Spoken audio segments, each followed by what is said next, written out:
Kaos spesial dari Starting Eleven, merchandise edisi Timnas Day. Klik link di deskripsi untuk pre-order ya.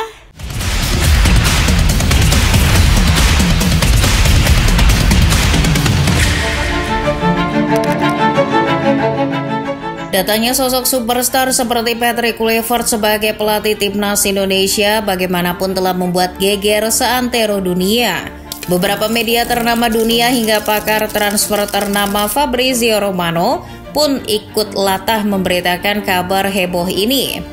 Tuah Kluivert kini makin dinanti oleh publik sepak bola Indonesia. Selain menanti pemain grade A gabung, komposisi skuad yang akan dipanggil mantan striker Lille itu juga menarik untuk dinanti. Apakah ia akan memakai skuad lama peninggalan STY atau justru memanggil pemain yang sempat dipinggirkan STY? Jika Kluivert menghendaki pemanggilan pemain yang pernah dipinggirkan STY, lalu siapa yang cocok? Sebelum membahasnya, football lovers baiknya subscribe dan nyalakan lonceng notifikasinya dulu ya, agar kalian gak ketinggalan konten menarik dari Starting Eleven. Sudah jadi rahasia umum bahwa Elkan Bagot adalah salah satu pemain yang ditepikan STY karena sikapnya. Sikap STY yang tegas dan tak pandang bulu membuat pemain Blackpool itu tak lagi dipanggil untuk membela merah putih. Namun, pasca STY hengkang, secerca harapan Bagot untuk comeback berseragam Timnas Indonesia pun muncul. Back 22 tahun itu juga terpantau antusias ketika menyukai atau memberi like pada unggahan video di akun Instagram @timnasindonesia yang membahas kedatangan Patrick Kluivert. Tak hanya itu, kemungkinan comebacknya Bagot membela Panji Merah Putih juga terlihat dari pernyataan positif dari Ketum PSSI Erick Thohir. Di acara Rossi Kompas TV, mantan pemilik Inter itu bilang sendiri bahwa pelatih baru kemungkinan akan memanggil kembali pemain seperti Bagot. Pemain naturalisasi, miss yang secara terbuka. Enggak, nanti saya yakin beberapa pemain seperti Elkan Bagot akan gabung lagi. Tergantung nanti chemistry-nya, tergantung pembicaraan. Elkan Bagot bukan Belanda ya. Bagot adalah tipe back beratribut Eropa yang tentu dibutuhkan Kluivert.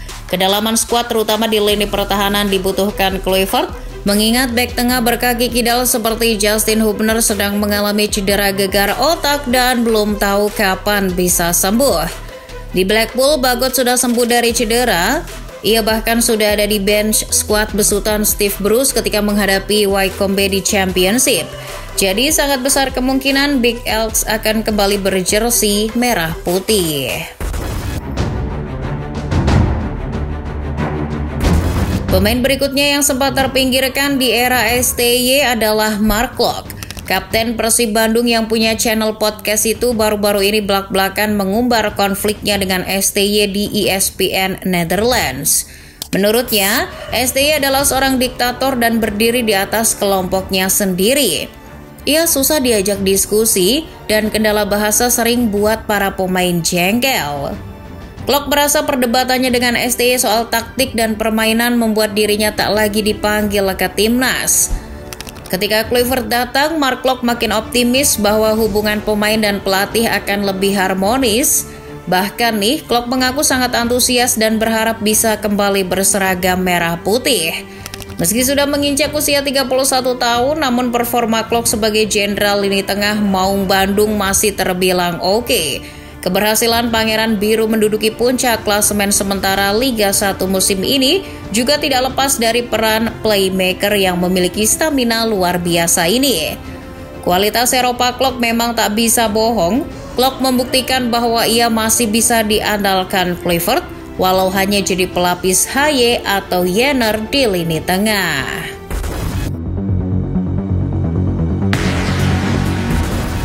Selain Mark Klok, pemain lain yang harus dilirik Kluivert adalah Stefano Lillipali. Pemain tua-tua keladi dari Borneo ini bisa jadi pilihan tepat untuk kedalaman di posisi gelandang serang Timnas Indonesia. Lillipali tak lagi dipanggil ke Timnas pasca September 2023 karena dinilai STY staminanya tak memungkinkan ketika menghadapi lawan yang lebih kuat. Pernyataan itulah yang juga membuat jengkel Vano. Meski jengkel, pemain 35 tahun itu justru memilih untuk diam. Kini setelah STY pergi, pintu terbuka lebar bagi Vano untuk kembali memberikan sisa tenaganya bagi Merah Putih. Meski dianggap sudah menua, namun lihat saja di Borneo, Vano masih berpengaruh dengan catatan 2 gol dan 5 assist musim ini. Pengalaman di Lipali yang pernah lama bermain di Belanda bersama Almere City, Utrecht maupun Cambuur itu bisa dipertimbangkan oleh Kluivert. Vano bisa jadi alternatif pelapis di posisi belakang striker dalam format 4-2-3-1 ala Kluivert.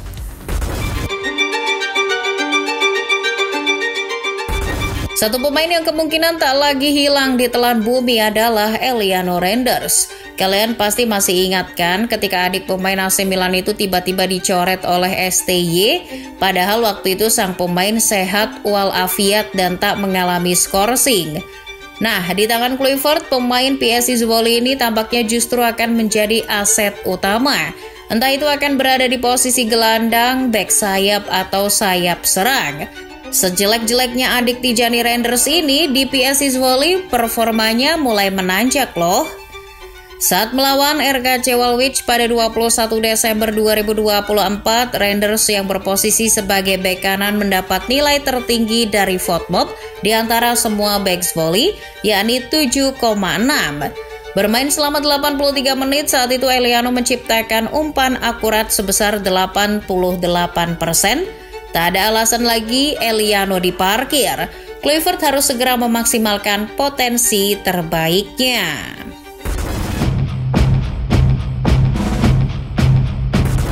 Selain Vano dan Klok, pemain jebolan Ajax Ezra Walian juga patut kembali dipanggil. Striker 27 tahun yang kini lihai di beberapa posisi penyerangan itu sudah lama tak berseragam merah putih. Terakhir kali Ezra membela timnas Indonesia adalah di Piala AFF 2020. Saat itu bahkan Ezra pernah jadi korban tangan besi STY. Di laga melawan Singapura pada leg pertama semifinal, Ezra yang baru masuk di babak kedua ditarik lagi oleh STY setelah hanya bermain 34 menit karena alasan performa. Namun ketika STY didepak dan Kluivert datang, Ezra justru memilih untuk diam. Meski ia senang dengan kedatangan Kluivert, namun menurut media officer Persik, Haryanto Kurusetra, Ezra tak mau berkomentar dulu karena takut memperkeruh suasana. Terlepas dari hal tersebut, Ezra Walian kini merupakan salah satu pemain naturalisasi yang patut dipertimbangkan oleh Kluivert. Jebolan Young Ajax itu terbilang masih mampu bersaing di lini depan timnas meski hanya jadi pelapis. Tipe striker yang punya kecepatan dengan postur ideal 1,85 meter sudah sangat cocok memenuhi kriteria striker yang dibutuhkan oleh Kluivert. Apalagi ditambah performanya yang masih sangat bagus bersama Persik musim ini. Ezra sementara sudah berhasil mencetak 2 gol plus 4 assist dari 17 laga di Liga 1.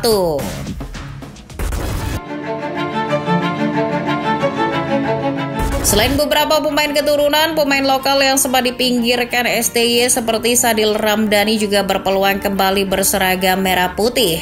Sadil adalah salah satu pemain yang punya konflik dengan STY.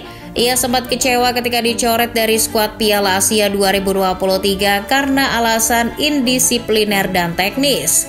Meski sudah legowo menerimanya, namun Sadil sejak itu tak lagi dipanggil membela timnas Garuda. Terakhir kali sayap Sabah FC ini memperkuat timnas Garuda adalah ketika kalah melawan Libya 2-1 di bulan Januari 2024. Setahun kini sudah berlalu, kini STY sudah tak lagi menangani timnas. Kesempatan mantan pemain Persela Lamongan itu untuk membela merah putih terbuka lebar. Apalagi penampilannya saat ini bersama Sabah FC cukup spektakuler. Pemain berusia 26 tahun ini sudah cetak 5 gol dan 2 assist dari 15 laga. Sadil kini jadi bintang di Liga Negeri Jiran. Di bawah kendali Kluivert, Sadil sangat ingin berkontribusi lagi bagi timnas Indonesia. Sistem permainan Kluivert dan asistennya Alex Pastur dikenal mengandalkan posisi sayap sebagai salah satu senjata. Profil Sadil mungkin akan sangat cocok dengan apa yang sedang dibutuhkan mereka. Dengan kedatangan pemain cepat dan eksplosif seperti Sadil, setidaknya akan semakin menambah opsi pemain sayap di skuad Kluivert.